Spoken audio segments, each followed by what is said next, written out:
Cinema മേഖലയിൽ താൻ നേരിട്ട ബുദ്ധിമുട്ടുകളെക്കുറിച്ച് സംസാരിക്കുകയാണ് സുരഭി ലക്ഷ്മി. മനോരമ ന്യൂസിന് നൽകിയ അഭിമുഖത്തിലാണ് താരം സംസാരിക്കുന്നത്. 2005 മുതൽ ചെറിയ വേഷങ്ങളിലൂടെ ഞാൻ സിനിമയിലുണ്ട്.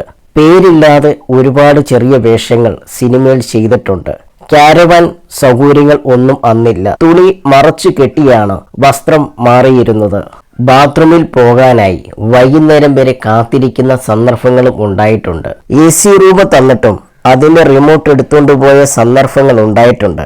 കൃത്യമായി വണ്ടികളില്ലാത്ത സന്ദർഭങ്ങളും ഉണ്ടായിരുന്നു. കാരവാൻ വരുന്ന സമയത്ത് പോലും അതിനുള്ളിൽ എന്താണെന്ന് അറിയില്ലായിരുന്നു. ഒരു തവണ ഷൂട്ടിങ്ങിനിടയിൽ ഒരുപാട് മഴയൊക്കെ നനഞ്ഞപ്പോൾ കാരവാനിൽ നിന്നും അന്ന് കാരവാൻ ഡ്രൈവറിൽ നിന്ന് കണ്ണു പൊട്ടുന്ന ചീത്ത കേട്ടിട്ടുണ്ട്. കാരവാൻ ഉപയോഗിക്കാൻ എന്നെങ്കിലും അവസരം കിട്ടണമെന്ന് അന്ന് ഓർത്തത്.